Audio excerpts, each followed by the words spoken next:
Con nuestro segundo invitado del día hablamos de lo ocurrido con la empresa de criptomonedas FTX, que hasta hoy sigue afectando al sector de las criptomonedas, una semana después de su bancarrota. Ante esta situación, incluso la secretaria del Tesoro de Estados Unidos, Janet Yellen, pidió una supervisión más efectiva de los mercados de criptomonedas tras este repentino derrumbe del FTX.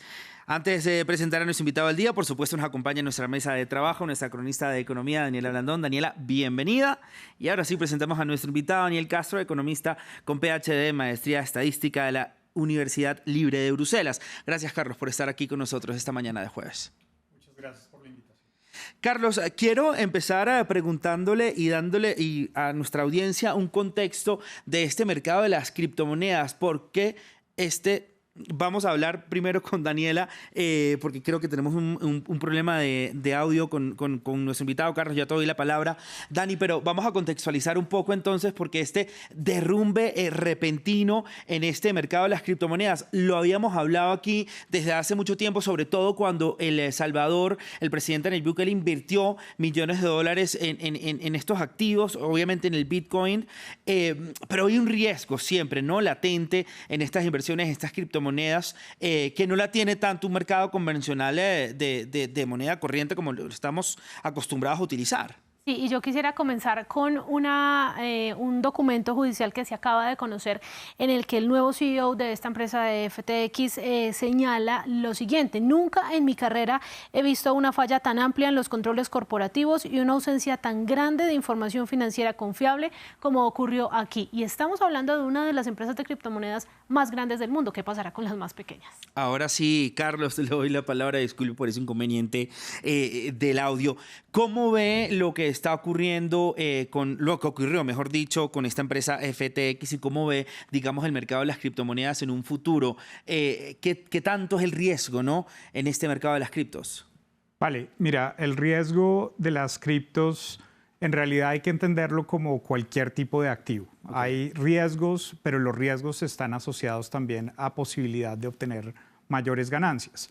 Lo que viene sucediendo es que hay mucho menos regulación de la que existe en los mercados tradicionales. Sin embargo, lo que vemos con este exchange, que es FTX, en realidad son situaciones que ya veíamos que se presentaban en los mercados tradicionales. Entonces, eso vale la pena tenerlo en cuenta, porque lo que sí lleva es a una necesidad de regular sobre todo el rol que están cumpliendo estos exchanges, que vienen siendo el punto de entrada al mundo de transacciones de criptoactivos. En realidad, estos exchanges funcionan como los exchanges tradicionales, por ejemplo, como la bolsa de valores, que te permite, en este caso, cambiar dólares o pesos y comprar los activos que se transan en ese mundo. Entonces, este tipo de organizaciones tienen el problema que ya está muy identificado en la academia y un poco en la industria, sí. Y es que es un gateway, es el punto de entrada a este mundo transaccional, pero lamentablemente estos puntos de entrada no tienen la regulación que sí tienen los puntos de entrada al mercado transaccional, por ejemplo, de compras de acciones tradicionales. Claro. ¿Cuáles son esas recomendaciones que podría dársele a la gente? Porque de todas maneras, esta no es la primera vez que sucede, también sucedió este año con otra que se llamaba Luna, y es que cuando surge una noticia, todo el mundo comienza a vender, y esas ventas masivas lo que hacen es desplomar el activo y dejar a la gente sin ahorros. Entonces hay personas que sí lo saben muy bien y que están dispuestas a hacerlo, pero hay otras que no, y hay otras que simplemente llegan pensando que las criptomonedas los van a salvar y los van a llevar a la riqueza. Entonces, ¿cuáles son esas recomendaciones para invertir en criptomonedas? Vale, estos fenómenos, digamos, en que hay como manadas, fenómenos de manadas y de contagios, son comunes en los mercados financieros. Esto no es nuevo, un poco también existen los sesgos comportamentales de las personas que transan, y esto puede darse en personas con bajos niveles de educación financiera, pero también con altos niveles de educación financiera. Entonces es inevitable, y lo único es saber muy bien cuáles son los riesgos existentes. Entonces yo no puedo pretender que hacer una inversión en un criptoactivo va a ser lo mismo que abrir una cuenta de ahorros, porque las cuentas de ahorros en los bancos regulados, por ejemplo, tienen un seguro de depósito. Y eso es muy diferente al tipo de inversionista que compra también una acción. Entonces está enfrentando los mismos riesgos. Lo que pasa es que con los criptoactivos tiene el riesgo adicional de que no está tan regulado como los mercados tradicionales. Pero sin embargo, muchos de los fenómenos que vemos actualmente en el mundo cripto son cosas que ya hemos visto en los mercados tradicionales. Por ejemplo, en el caso de FTX, hubo un uso de recursos de las personas que habían invertido o comprado diferentes tipos de criptoactivos. Hubo un uso no autorizado de sus recursos para hacer otras compras direccionadas por la misma empresa.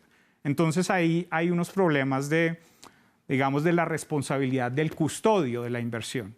Y eso también, lamentablemente, ese tipo de crisis o problemas han sido también, o los hemos observado en los mercados tradicionales. Entonces yo creo que aquí lo que sucede es que la lección que queda es una necesidad sobre todo de regular estos puntos de entrada a estos mercados de criptoactivos. Ahí quería ir, Carlos. ¿Cree que una regulación no podría, digamos, mejorar y hacer más seguro la inversión en las criptos? También, como lo decía Janet Yellen, que pedía una supervisión más efectiva. ¿A qué se refiere con esa supervisión más efectiva? A una posible regulación en un futuro, porque también, como lo decías, es algo nuevo que estamos viendo relativamente en las criptomonedas, como lo veíamos también con la tecnología, que ya pasó a ser regulada por parte de los estados. Entonces, ¿una regulación aseguraría más ese mercado? Claramente la regulación genera un mejor ambiente, sobre todo para proteger a los consumidores. Pero no hay regulación perfecta. Claro. Digamos que el mercado financiero tradicional es una de las actividades económicas más reguladas, pero eso no ha sido garantía de que no hayan sucedido crisis financieras como las que han sucedido en la historia del sector financiero. Entonces la regulación financiera no es una garantía. La regulación financiera generalmente llega un poco tarde y eso no está mal, porque si no, no habría innovación. Claro. Entonces, este mundo de los criptoactivos tiene unos potenciales interesantes y ya existen unas innovaciones financieras interesantes que son revolucionarias con respecto a algunos aspectos de los mercados tradicionales. Pero a la misma velocidad se tiene que mover la regulación, especialmente para proteger a los también Pero adicional a eso, yo creo que también hace falta un mayor nivel de educación financiera en general. Sí. Y también autorregulación por parte de los inversionistas. Y también conocer un poco cuáles son los riesgos a los que me expongo si invierto en X o Y activo. Y esos riesgos pueden estar implícitos en este nuevo mercado, pero también existen en los mercados tradicionales. Pues bueno, dos cositas rápidas y es, primero, los gobiernos siento yo que han sido bastante reacios a avanzar en estas regulaciones, y número dos, no invierta el dinero que va a necesitar en un futuro, no invierta lo que está ahorrando para su casa en esta clase de activos, sino plata que no va a necesitar. Claro, y que todavía pues no está segura y regulado, ¿no? Como estábamos conversando. Carlos, lamentablemente se me acaba el tiempo, lo tengo que despedir, pero igual muchísimas gracias por venir a nuestro estudio y conversar sobre este tema tan apasionante para muchos, ¿no? Vale, muchísimas gracias.